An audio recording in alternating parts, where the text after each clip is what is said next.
Привет, привет! I speak Russian in my videos, but you can turn on Russian or English subtitles. Привет, привет, мои дорогие студенты! Сегодня у нас очень интересная тема и смешной диалог, который я придумала для вас. Если вы знаете эти 10 продвинутых фраз, то ваш русский язык, как высоко! Хороший уровень русского языка. Ну что, вы готовы себя проверить? Сначала мы с вами разберем каждую фразу с примерами, а потом я прочитаю вам диалог с этими фразами.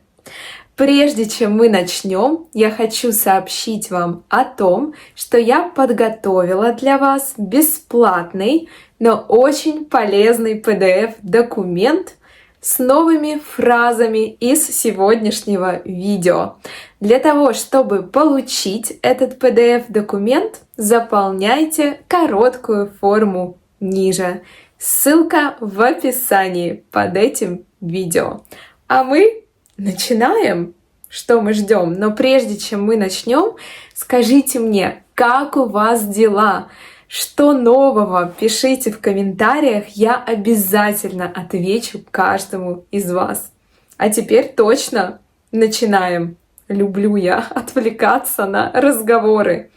Иногда, да, я болтушка, люблю болтать. Все, переходим к делу. Я учитель, преподаватель, буду серьезнее. Ну что, начнем. У меня здесь с левой стороны мой верный друг, мой ноутбук, поэтому иногда я буду заглядывать в него одним глазом. Быстренько. Первая фраза «И ежу понятно». «И ежу понятно». Что же это значит? Это значит, что это совершенно очевидно. Даже глупому будет ясно и понятно. Например, это и ежу понятно, что он не справится. Это и ежу понятно, что он не справится. Если честно, мне даже как-то обидно за ежа. И ежу понятно, будто бы еж очень глупый. Это же не так. Следующая фраза без задней мысли. Без задней мысли. Когда человек сказал или сделал что-то честно, просто, по-доброму, а не потому, что он хочет что-то получить или использовать вас. Например, я правда предложил помощь без задней мысли. Я правда предложил помощь без задней мысли. Это значит, что мне ничего не нужно взамен. Я просто хотел помочь. Следующая фраза очень красивая, одна из моих любимых фраз. Игра не стоит свеч. Игра не стоит свеч. Что же это значит? Это выражение мы используем, когда результат маленький, а усилий слишком много. То есть мы стараемся, тратим время, деньги, энергию, а в итоге почти ничего не получаем. Например, я 3 дня делал красивую презентацию, а клиент даже не открыл файл. Тогда игра не стоит свеч. Еще раз прочитаю пример. Я 3 дня делал красивую презентацию, а клиент даже не открыл файл. Тогда игра не стоит свеч. Следующая фраза «на вес золота». На вес золота значит, что что-то очень ценное, очень редкое. Например, сейчас хороший специалист на вес золота. Сейчас хороший специалист на вес золота. Это значит, что сейчас найти хорошего специалиста — это большая редкость, потому что это трудно сделать. Следующая фраза, мы тоже часто ее используем. Не по зубам. Не по зубам. Не по зубам значит слишком сложно или недоступно. Например, этот проект мне не по зубам. Этот проект мне не по зубам. Это значит, что этот проект слишком трудный, сложный для меня. Нереально его сделать. Следующая фраза тоже очень полезная, и мы ее используем. Снять с языка. Снять с языка. Это значит сказать то, что хотел сказать собеседник. Например, ты прям с языка снял. Я только хотел это сказать.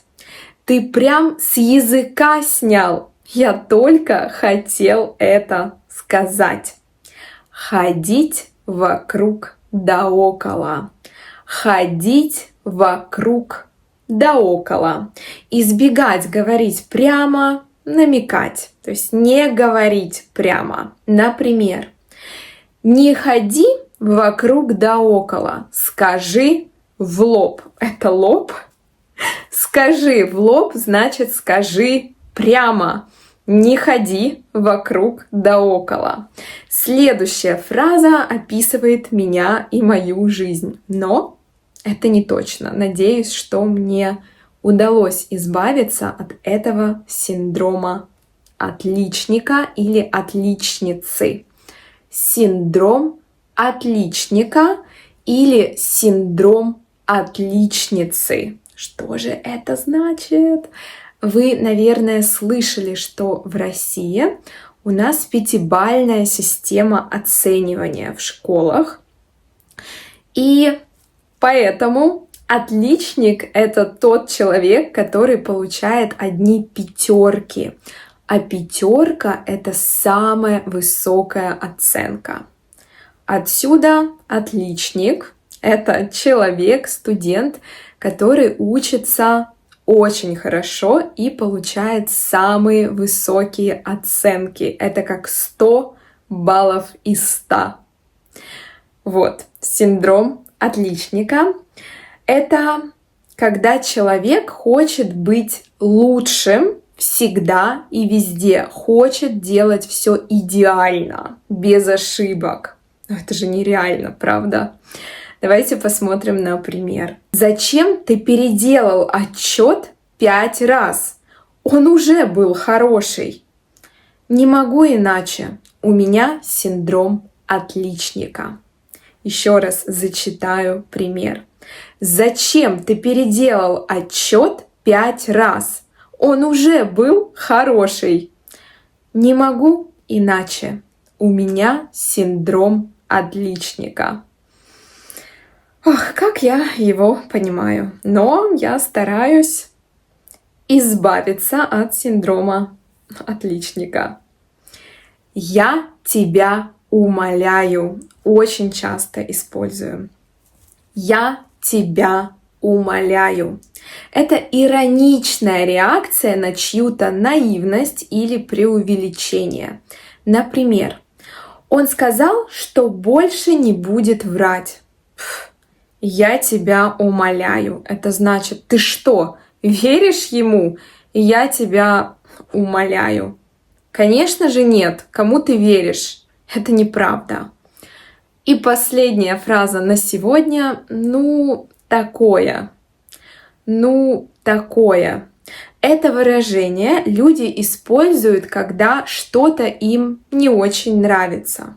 Это неплохо, но и нехорошо. То есть, ну, такое значит так себе. Просто среднее, обычно, ничего особенного. Например, как тебе новый альбом? Ну, такое. Иногда мы говорим, ну, такое себе. Это значит, ну так себе альбом, не очень хороший, но и не очень плохой. Так себе, ну такое. Ну что, переходим к диалогу, который я для вас придумала. Я включила все фразы, которые мы сегодня обсуждали, в диалог. Кстати, если вы хотите изучать современную лексику через интересные, смешные истории и тут же практиковать ее в упражнениях, в красивых карточках, то присоединяйтесь в мое сообщество на Патреоне. Я оставлю все ссылки в описании под этим видео. А мы переходим к диалогу. Он интересный. Давайте посмотрим. Я назвала этот диалог «Пицца, перфекционизм и проект мечты». Ну что, начинаю. Катя говорит: «Слушай, Дим, а ты специально купил ананасовую пиццу? Или это была провокация?» Дима: «Эй, я же без задней мысли. Просто хотел что-то необычное. Ну, тебе не понравилось?» Катя: ну, такое. Я все равно съела. Из уважения». Дима смеется. «Спасибо, героиня. А как твой проект с презентацией?» Катя: «Честно, он мне вообще не по зубам. Там столько всего. 3D-графика, видео, дрон летает. Хотим, чтобы все...» Дима смеется. «Спасибо, героиня. А как твой проект с презентацией?» Катя: «Честно, он мне вообще не по зубам. Там столько всего. 3D-графика, видео, дрон летает. Я не инженер НАСА». Дима: «Ты прям с языка сняла. Я хотел это сказать. У нас, кажется, у всех уже синдром отличника. Хотим, чтобы все было идеально». Катя: «Вот именно. А результат? Клиент даже PDF не открывал. Игра не стоит свеч». Дима: «Я тебя умоляю. Мы потратили неделю, чтобы квадратик красиво поворачивался.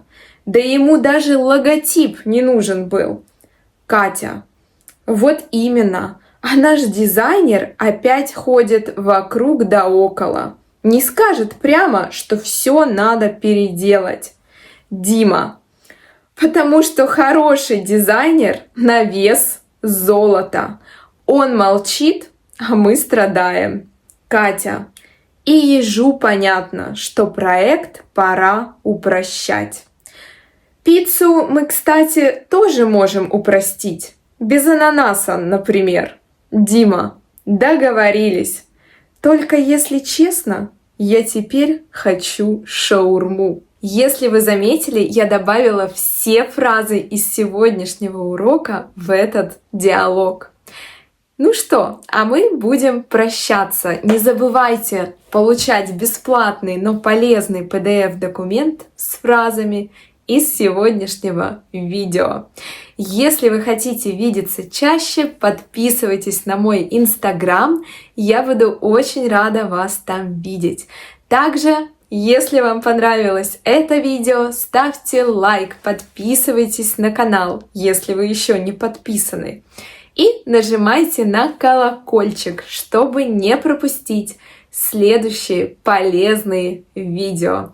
Я желаю вам отличного дня, прекрасного, позитивного настроения, солнечной погоды, потому что у меня за окном облачно и иногда идет дождь. Пришлите мне солнечную погоду, пожалуйста, поделитесь чуть-чуть. Желаю вам хорошего дня, а мы с вами увидимся уже очень скоро. Пока-пока, увидимся!